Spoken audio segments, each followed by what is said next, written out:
On 5 August 2010, 10 members of International Assistance Mission Nuristan Eye Camp team were killed in Kuran, Munjan district of Badakhshan province in Afghanistan. The team was attacked as it was returning from Nuristan to Kabul. One team member was spared. The rest of the team were killed immediately. Those killed were 6 Americans, 2 Afghans, 1 Briton and 1 German. The identity of the attackers is unknown. When news of the killings broke, both Hezb Islami and the Taliban initially claimed responsibility for the attack, accusing the doctors of proselytism and spying. These claims were later refuted by Taliban leaders in Nuristan and Badakhshan, who stated that they had confirmed the dead were bona fide aid workers, condemned the killings as murder, and offered their condolences to the families of those killed. The attack was the deadliest strike against foreign aid workers in the Afghanistan war. The killings underscored the suspicion Christian-affiliated groups face from some Afghans and government opponents and the wider risks faced by aid workers in the country.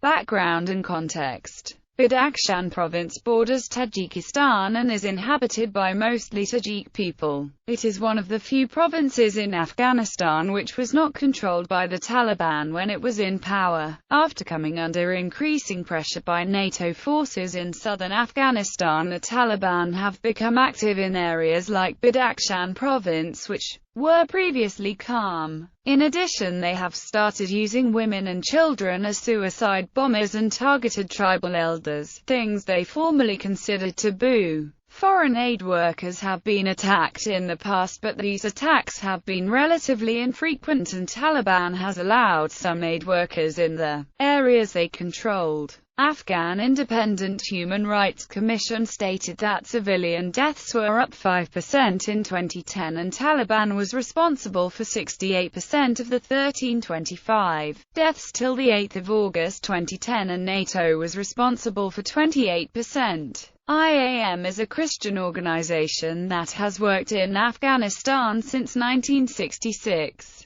They have denied proselytizing. As for non-Muslims, it is against the law of the Islamic Republic of Afghanistan. According to critics, propagandists of the Taliban insurgency portray their drive for power as a defense of Islam. The victims of the massacre had indeed been sponsored by a Christian charity, but that organization worked in Afghanistan since 1966. Under a monarchy, a communist regime, warlords, and under the Taliban, its aid workers were said to understand the Afghan customs and sensibilities and have scrupulously obeyed prohibitions against proselytizing. None of the Christian non-profits workers had ever been killed while on duty with the organization. The publicity on the massacre and its aftermath coincided with the publication of the 2010 mid-year report on protection of civilians in armed conflict of the United Nations Assistance Mission in Afghanistan, in which worries were expressed about the rising number of civilian casualties in Afghanistan, and that was directly followed by an advice of human rights organization Amnesty International that the Taliban should be prosecuted for war crimes. According to the UNAMA report,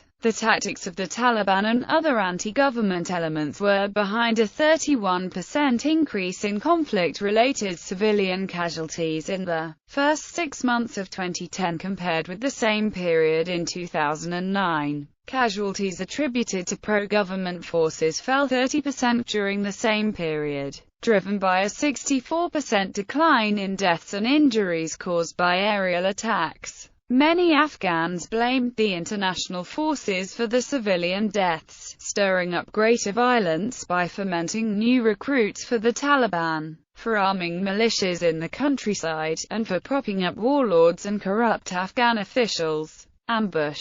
The team, which included a doctor, a dentist and an optometrist, was returning to Kabul after providing eye care to villages in Paran Valley in Nuristan province, south of Badakhshan province in northeast Afghanistan. They had been running an eye camp in Nuristan, for which they had received permission from the Afghan government. They had chosen to travel through a forest in Badakhshan as this was considered a safer route back to Kabul. The team was attacked when they were stopped after fording a river. They were killed immediately, without any negotiation. One Afghan driver was spared after he started chanting verses from the Quran. When the bodies were recovered, the victims appeared to have been robbed. The 2 Afghans killed worked as a watchman and a cook. The bodies of the victims were flown back to Kabul on 8 August 2010. The foreigners killed were all unpaid volunteers. Victims. There was a total of 10 victims. Maram Ali, aged 51 years, of the Hazara ethnic minority, from Wardak, Afghanistan, was a civilian contractor that had been a worker at the National Organization for Ophthalmic Rehabilitation's maintenance workshop since 2007. He served as a driver for the expedition, and as watcher, to guard team vehicles. In this service to IAM, Ali drove and stayed behind guarding the vehicles in Noah when the rest of the team walked over the pass into Nuristan. Ali was described as the only person to care for his family by Rahim Majid, the operations manager at IAM. Ali was also survived by a wife and 3 young children, including one son paralyzed by polio and another son whose arm had been amputated, all supported on his monthly $150 salary. Cheryl Beckett, aged 32 years, was an aid worker and translator, from Knoxville, Tennessee, United States, and an Indiana Wesleyan University graduate. She had been in Afghanistan for 6 years and specialized in nutritional gardening and mother-child health. Daniela Baer, aged 35 years, was a linguist and translator in German, English and Russian who also spoke Dari and was learning Pashto, from Königswinterberg, Germany.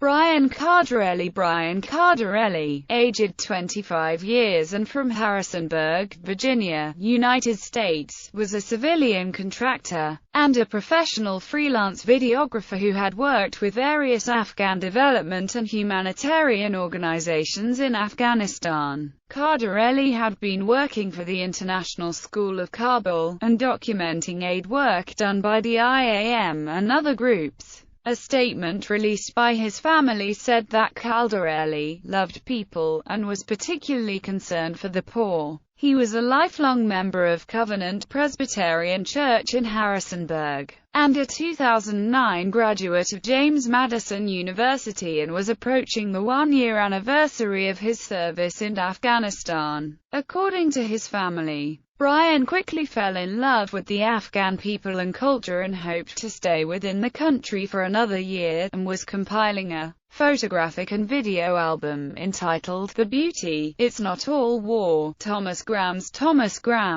aged 51 years, of Durango, Colorado, United States, friend of team leader Tom Little, began to work in dentistry for impoverished children about 10 years before his death, via Denver-based agency Global Dental Relief, one of native twin brothers and dentists from Park Rapids, Minnesota. Grams left their thriving private general dentistry practice in Durango in 2007 to join GDR full-time, going first to Nepal, and then several times to Afghanistan, initially as a volunteer, later as team leader. Significant Afghanistan efforts included providing free dental care in the village Wardak, negotiating the etiquette of the burqa to found a Kabul dental clinic, and participating in English teaching at a local school. Unassuming and modest, Grams was described by the IAM as one of our favorite aid workers. George, known by this single name, aged 24 years, from Panjshir, Afghanistan, was a civilian contractor that had been at the eye hospital of the Afghan Ministry of Public Health in Kabul, and was given leave to serve as the team cook at its eye camp. This was not his first service with IAM, where he cooked and helped with dispensing eyeglasses, but the IAM. George had been on several eye camps into Nuristan in the past. and was well loved for his sense of humor, and was known for providing his collection of music tapes for weddings and parties. The principal breadwinner for his wife, 3 young children, and extended family, George had been excited about the $20 a day in overtime that he was earning on the medical outreach trip. George's brother Abdul Bagan described his killers as infidels, not human, not Muslims, killing without any judgment, without any trial.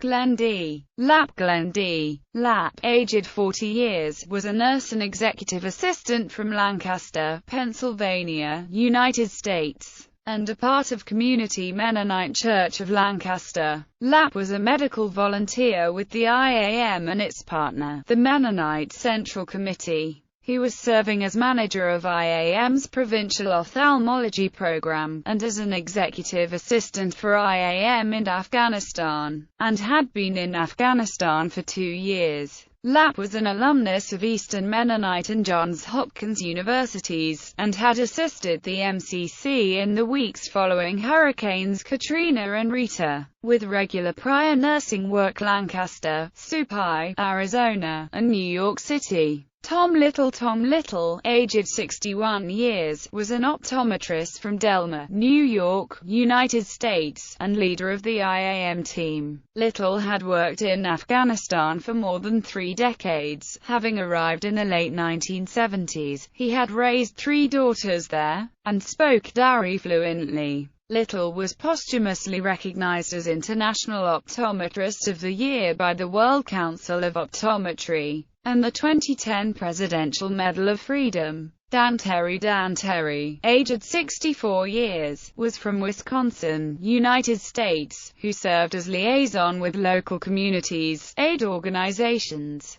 and the government. He had performed relief work in Afghanistan since 1971, following in his father's footsteps, who had worked for IAM as the executive director. Karen Wu, aged 36 years, daughter of a Chinese father and English mother, was a general surgeon from Stevenage, Hertfordshire, UK. Trained at St Mary's Hospital, London, and formerly with the English healthcare organisation Bupa. Wu's work involved helping pregnant women, in an area with a high global infant mortality rate. After her death, Wu's family stated that, although very spiritual, she did not really believe in organized religion, and that her motivations were purely humanitarian. Wu was engaged to be married at the time of her death. Survivors. The only 2 survivors of the Eye Camp team were Said Yassin and Safir Ullah, both Afghan. Said Yassin had left the team several days earlier and returned to Kabul by another route, whereas Safir Ullah was spared after reciting verses from the Quran.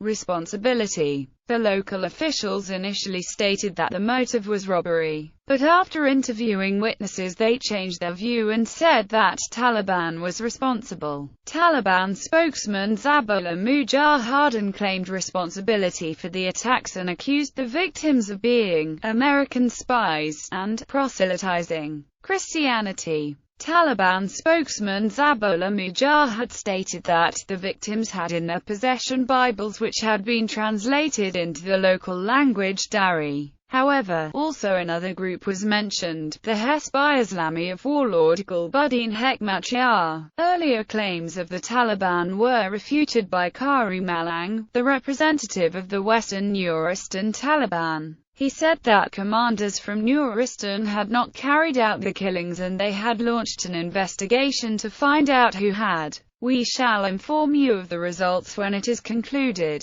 We regret these killings and strongly assert that this is not the work of the Taliban, who will never do harm to genuine aid workers. As soon as we manage to apprehend those responsible for this act, we shall subject them to whatever punishment our laws prescribe. Dirk Franz, executive director of the IAM in Kabul, doubted whether the local Taliban were behind the attack, in contrast to a statement by U.S. Secretary of State Hillary Clinton, which directly blamed the Taliban for what she described as a despicable act of wanton violence. In her reaction on 8 August 2010, she stated, We condemn in the strongest possible terms this senseless act. We also condemn the Taliban's transparent attempt to justify the unjustifiable by making false accusations about their activities in Afghanistan. Terror has no religion. They have shown us yet another example of the lengths to which they will go to advance their twisted ideology. Reactions. In the weeks following the attack, a senior Taliban leader, Qari Malang, stated, "We have checked the facts regarding these foreigners,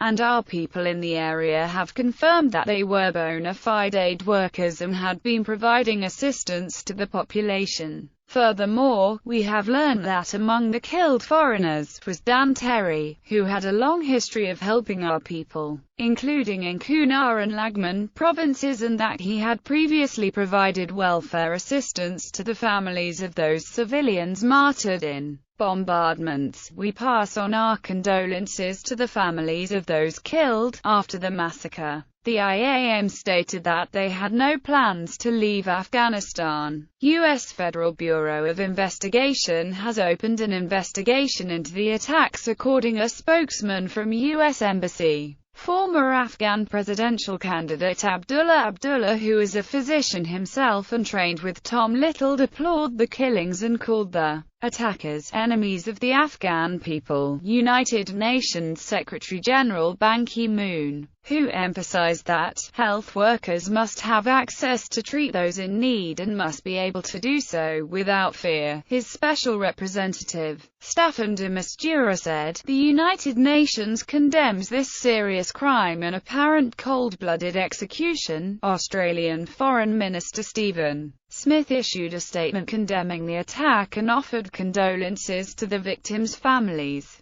British Foreign Secretary William Hague condemned the attack and stated, "This is a deplorable and cowardly act which is against the interests of the people of Afghanistan who depended on the services she, Karen Wu, was bravely helping to provide." United States Secretary of State Hillary Rodham Clinton condemned the killings, calling them despicable acts of wanton violence. Karl Eikenbury, the current United States ambassador to Afghanistan, speaking to Afghan people, said, "Their murder demonstrates the absolute disregard that terrorist-inspired Taliban and other insurgents have for your health, have for your security, and have for your opportunity. They don't care about your future. They only care about themselves and their own ideology." U.S. Special Envoy Richard Holbrooke stated the killers do not represent average Afghans, most of whom were shocked by these killings.